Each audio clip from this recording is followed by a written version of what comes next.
ఏపీలో పాలిటిక్స్ రోజురోజుకి కూడా చాలా ఇబ్బందికరంగా మారుతున్నాయి. అధికార ప్రతిపక్ష పార్టీల మధ్య ఆధిపత్య పోరులో భాగంగా అనేక రకాల ఘర్షణలకు కారణమవుతూ ఉన్నాయి. పర్టికులర్గా పిన్నెల్లి రామకృష్ణారెడ్డి వివాదం గురించి అందరికీ తెలిసిందే. అక్కడ పోలింగ్ రోజు ఈవీఎం ఆయన పగలగొట్టారన్న ఆరోపణల నేపథ్యంలో, టీడీపీ కార్యకర్తలు ఏజెంట్ల మీద దాడి చేయించారన్న ఆరోపణల నేపథ్యంలో ఈసీ ఆయన అరెస్ట్ చేయాలని ఆదేశించింది. అదే క్రమంలో ఆయన హైకోర్టుకి వెళ్ళి యాంటిసిపేటరీ బెయిల్ కూడా తెచ్చుకున్నారు. జూన్ 5 వరకు, అంటే రిజల్ట్ వచ్చే వరకు కూడా పిన్నెల్లి రామకృష్ణారెడ్డిని అరెస్టు చేయొద్దని ఏపీ హైకోర్టు ఇప్పటికే ఇచ్చే ఆదేశాలు జారీ చేసింది. అయితే పిన్నెల్లి రామకృష్ణారెడ్డిని కౌంటింగ్ రోజు మాచర్ల నియోజకవర్గానికి ఎట్టి పరిస్థితుల్లో వెళ్ళొద్దని కూడా హైకోర్టు ఆదేశించింది. అంటే జూన్ 5 వరకు ఆయన్ని అరెస్టు చేయొద్దు అనేది ఆయనకి ఇచ్చిన రిలాక్సేషన్. కానీ ఆయన కౌంటింగ్ రోజు ఎట్టి పరిస్థితుల్లో కూడా మాచర్ల నియోజకవర్గంలో అడుగు పెట్టడానికి వీలు లేదంటూ ఆయనకొక ఆదేశాలు జారీ చేసింది హైకోర్టు. పిన్నెల్లి ముందస్తు బెయిల్ పిటిషన్ ఉత్తర్వుల్లో ఏపీ హైకోర్టు ఈ ఆదేశాలు జారీ చేసింది. ఆయన కదలికలపై ఆంక్షలు కూడా విధించింది. నరసరావుపేట కౌంటింగ్ కేంద్రానికి మాత్రం వెళ్ళొచ్చని, వచ్చే నెల 6 వరకు లోక్సభ నియోజకవర్గ కేంద్రంలోనే ఉండాలని కూడా ఆదేశించింది. అంతేకాకుండా కేసు గురించి మీడియాతో ఎట్టి పరిస్థితుల్లో మాట్లాడొద్దని, సాక్షులతో మాట్లాడే ప్రయత్నం చేయొద్దని కూడా ఏపీ హైకోర్టు సూచించింది.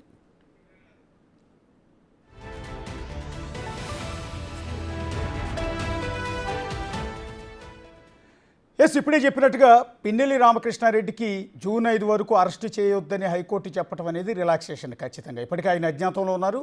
ఎక్కడికి వెళ్ళారో కూడా తెలియదు. తనను అరెస్ట్ చేస్తారన్న ఉద్దేశంతో మొదట హైదరాబాద్ వచ్చారు. హైదరాబాద్ నుంచి ఎక్కడెక్కడికో వెళ్ళారన్న ప్రచారం జరిగింది. విదేశాలకు కూడా పారిపోయారన్న ప్రచారం విపరీతంగా తెలుగుదేశం పార్టీ కూడా చేసింది. ఇదే తరుణంలో ఆయన హైకోర్టు నుంచి ఉపశమనం అయితే లభించింది. కానీ అదే తరుణంలో అదే హైకోర్టు కొన్ని రిస్ట్రిక్షన్స్ కూడా విధించింది. ఎట్టి పరిస్థితుల్లో కూడా ఆయన కౌంటింగ్ రోజు అభ్యర్థి ఉండటం అనేది చాలా కీలకం. ఎందుకంటే ఆయా కౌంటింగ్ సెంటర్లో తన గెలుపుకు సంబంధించి తన పార్టీ తరపున ఏజెంట్లు ఎవరైతే కౌంటింగ్ కేంద్రంలో ఉన్నారో వాళ్ళందరితో కూడా కోఆర్డినేషన్ చేసుకుంటూ కౌంటింగ్ కేంద్రంలోనే తిరుగుతూ ఉంటారు అభ్యర్థులు ఎవరైనా సరే. అది అధికార పార్టీ అభ్యర్థి అయినా, ప్రతిపక్ష పార్టీ అభ్యర్థి అయినా, మిగిలిన పార్టీల నుంచి పోటీ చేసిన ఎవరైనా సరే కౌంటింగ్ రోజు కౌంటింగ్ కేంద్రంలో ఉండటం అనేది చాలా కీలకం. కానీ ఇప్పుడున్న పరిస్థితుల నేపథ్యంలో, పిన్నెల్లి రామకృష్ణారెడ్డి మీద ఉన్న అలిగేషన్స్ నేపథ్యంలో, మాచర్లలో ఉన్న పరిస్థితుల కారణంగా ఏపీ హైకోర్టు ఆయన ఇంటి పరిస్థితుల్లో కూడా అక్కడికి వెళ్ళొద్దని ఆదేశించినట్టుగా తెలుస్తుంది. ఒకసారి మా కొలీగ్ నగేష్ ఉన్నారు న్యూస్ రూమ్ నుంచి. నగేష్.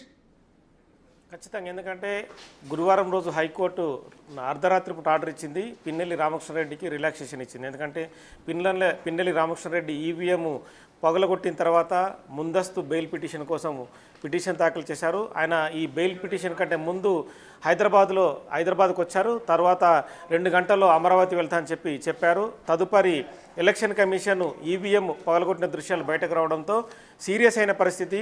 సాయంత్రం 5 లోపలనే అరెస్టు చేయాలన్న క్రమంలో పిన్నెల్లి రామకృష్ణారెడ్డి హైదరాబాద్ నుంచి పరారయ్యారు. సంగారెడ్డి జిల్లా కంది దగ్గర తన 6 వాహనాలను వదిలేశారు. అనుచరులను మాత్రం పోలీసులు అదుపులోకి తీసుకొని గురజాలకు తరలించిన పరిస్థితి. అక్కడి నుంచి పిన్నెల్లి రామకృష్ణారెడ్డి అజ్ఞాతంలోకి వెళ్ళారు. తర్వాత తమిళనాడులో ఉన్నారనే వార్తలు వచ్చాయి. విదేశాలకు వెళ్తాడనే నేపథ్యంలో పోలీసులు లుకౌట్ నోటీసులు కూడా జారీ చేశారు. ఈ తతంగమంతా జరుగుతున్న క్రమంలోనే గురువారం రోజు అత్యవసర పిటిషన్ హైకోర్టులో తను వేసి తనకు ముందస్తు బెయిల్ కావాలని పిటిషన్ దాఖలు చేశారు. సాయంత్రం వరకు వాదోపవాదాలు ముగిసిన తర్వాత జూన్ 6 వరకు అతనికి రిలాక్సేషన్ ఇస్తూ హైకోర్టు ఉత్తర్వులు జారీ చేసింది. ఆ రోజు ఉత్తర్వుల కాపీ అందలేదు. ఇవాళనే ఉత్తర్వుల కాపీ బయటకు వచ్చింది. ఏదైతే పిన్నెల్లి రామకృష్ణారెడ్డి మాచర్లకు వెళ్ళకూడదని హైకోర్టు తన ఉత్తర్వులు పేర్కొంది. అలాగే మీడియాతో ఎటువంటి మాట్లాడడం కానీ ఇంటర్వ్యూలు ఇవ్వకూడదని ఖచ్చితమైన ఆదేశాలు జారీ చేసిన పరిస్థితి. జూన్ 6 వరకు ఎలాంటి ఆంక్షలు విధించకుండా పిన్నెల్లి రామకృష్ణారెడ్డికి అయితే రిలాక్సేషన్ ఇచ్చింది. ఈ తాజా కాపీ ఇవాళ బయటికి వచ్చిన నేపథ్యంలో మాచర్ల వెళ్లకుండా నరసరావుపేట కౌంటింగ్ కేంద్రానికి మాత్రమే వెళ్ళాలని ఆ రిలాక్సేషన్లో పేర్కొంది. సో మొత్తానికైతే పిన్నెల్లి రామకృష్ణారెడ్డి నగేష్ ఇది జూన్ 6 వరకు అరెస్టు చేయొద్దని చెప్పడం అనేది ఆయన ఖచ్చితంగా రిలాక్సేషన్. అది ఖచ్చితంగా, ఎందుకంటే అరెస్ట్ చేస్తారన్న భయంతోనే ఆయన అబ్స్కాండ్ అయిన పరిస్థితి కూడా ఉంది. అయితే ఇప్పుడు కౌంటింగ్ కేంద్రానికి వెళ్ళొద్దని ఇచ్చిన బెయిల్ ఆర్డర్లో హైకోర్టు మెన్షన్ చేయడం ద్వారా అది ఖచ్చితంగా అక్కడ ఎమ్మెల్యే అభ్యర్థిగా, ఆల్రెడీ సిట్టింగ్ ఎమ్మెల్యేగా అది పిన్నెల్లి రామకృష్ణారెడ్డి కొంత ఇబ్బందికరమైన అంశమే కదా. ఖచ్చితంగా ఇబ్బందికరమైన అంశమే. ఎందుకంటే మాచర్లలో ఏదైతే ఈవీఎం ధ్వంసమైన తర్వాత పిన్నెల్లి రామకృష్ణారెడ్డి కనుక ఆ ప్రాంతానికి వెళ్తే ఉద్రిక్త పరిస్థితులు తలెత్తుతాయని గురువారం వాదనలో ఎలక్షన్ కమిషన్ కూడా కోర్టుకు చెప్పింది. పోలీసులు కూడా ఇదే విషయాన్ని కోర్టుకు వివరించారు. ఎందుకంటే మాచర్ల రామకృష్ణారెడ్డి కదలికలను కొంతమంది గురజాల ప్రాంతం కావచ్చు, మాచర్ల కావచ్చు, ఆ ప్రాంతాల్లో గమనిస్తున్నారు. ఎందుకంటే రామకృష్ణారెడ్డి ఒకవేళ ఆ ప్రాంతానికి వస్తే మళ్ళీ ఖచ్చితంగా కౌంటింగ్ రోజు గొడవలు జరిగే అవకాశం ఉంది, మళ్ళీ శాంతి భద్రతల సమస్య తలెత్తే అవకాశం ఉందన్న నేపథ్యంలోనే పిన్నెల్లి రామకృష్ణారెడ్డి పైన ఆంక్షలు విధించిన పరిస్థితి. అభ్యర్థికి ఈ వ్యవహారం తలనొప్పిగా మారినా కూడా పిన్నెల్లి రామకృష్ణారెడ్డి వ్యవహార శైలి పైన మాత్రం పోలీసులకు చాలా అనుమానాలు ఉన్నాయి. ఎలక్షన్ కమిషన్ కూడా ఇదే విషయాన్ని కోర్టుకు వివరించింది. ఈ క్రమంలోనే పిన్నెల్లి రామకృష్ణారెడ్డి మాచర్ల వెళ్లకుండా అడ్డుకున్న పరిస్థితిని ఖచ్చితంగా చెప్పచ్చు. కేవలం నరసరావుపేటకు వెళ్ళి అక్కడ మాత్రమే కౌంటింగ్ తదితర వివరాలను పరిశీలించాలని మాత్రం పేర్కొంది. అక్కడ కూడా ఆ కౌంటింగ్ కేంద్రానికి మాచర్ల రామకృష్ణారెడ్డి పిన్నెల్లి రామకృష్ణారెడ్డి వెళ్ళినా కూడా అక్కడ మీడియాతో ఎలాంటి మాట్లాడడం కావచ్చు, మిగతా వ్యవహారాలు కావచ్చు, రెచ్చగొట్టే వ్యాఖ్యలు కావచ్చు ఎటువంటివి చేయకూడదని చెప్పి ఇవాళ ఉత్తర్వు కాపీలో ఖచ్చితంగా హైకోర్టు వెలువరించిన పరిస్థితి.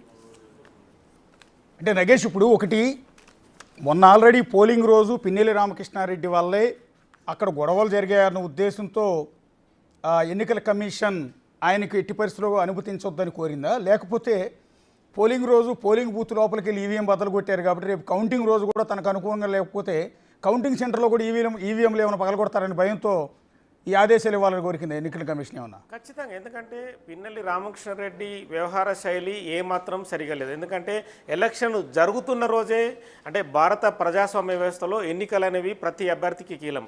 ఆ ఎన్నికలు అయిన తర్వాతనే కదా అభ్యర్థి ఎమ్మెల్యే అవుతాడు. కనీసం ఆ ఎమ్మెల్యే అవుతున్న అభ్యర్థి అలాగే ప్రస్తుత సిట్టింగ్ ఎమ్మెల్యే మరి పిన్నెల్లి రామకృష్ణారెడ్డికి కనీస అంటే గౌరవం లేకుండా, అంటే ఎలక్షన్ను గౌరవించకుండా కూడా తను వెళ్ళి అటు అందరూ చూస్తుండగానే లోపల ఎన్నికల అధికారులు విధుల్లో ఉండగానే బయట పోలీసులు ఉన్నారు, వాళ్ళందరూ అతనికి ఎమ్మెల్యే కాబట్టి నమస్కారం పెడుతున్న క్రమంలోనే తను లోపలికి దూసుకెళ్ళి ఆ ఈవీఎం తీసుకొచ్చి బయట పగలగొట్టడం, ఎవరైతే కౌంటింగ్ కేంద్రంలో ఉన్న ఏజెంట్లను కూడా తోసివేయడం, తదుపరి వాళ్ళపైన దాడులు చేయడం, ఇవన్నీ విషయాలు కూడా ఖచ్చితంగా సీసీ కెమెరాలో రికార్డ్ అయ్యి ఈ విషయాన్ని కూడా హైకోర్టు తన రికార్డులో పేర్కొంది. ఆ క్రమంలోనే పిన్నెల్లి రామకృష్ణారెడ్డి కనుక ఎక్కడైతే మాచర్లకు వెళ్తే కనుక ఇదే వ్యవహారం మళ్ళీ కొనసాగిస్తాడు.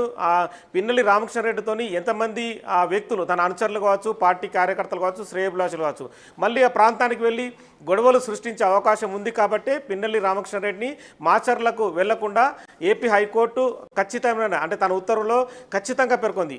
పోలీసులు కూడా అక్కడికి తన్ని రాకుండా నిరోధించాలని చెప్పి కూడా ఆ ఉత్తర్వులో పేర్కొన్న పరిస్థితి. కేవలం నరసరావుపేటకు వెళ్ళాలి, అక్కడ మాత్రమే ఎన్నికల ఓటింగ్ సర్లిని అంటే లెక్కపెట్టే ఓటింగ్ సర్లిని పరిశీలించాలి. కానీ ఎక్కడ కూడా మాట్లాడడం కానీ, రెచ్చగొట్టే వ్యవహారాలు చేయడం కానీ, అనుచరులతో హడావుడి చేయడం, ఇలాంటి వ్యవహారాలకు పాల్పడడం కూడా మాత్రం పోలీసులు ఖచ్చితంగా పిన్నెల్లి రామకృష్ణారెడ్డిని అబ్జర్వ్ చేయాలని చెప్పి మాత్రం ఎలక్షన్ ఏపీ హైకోర్టు తన ఉత్తర్వు కాపీలో ఇవాళ పేర్కొంది. అంటే టోటల్గా ఆ రోజు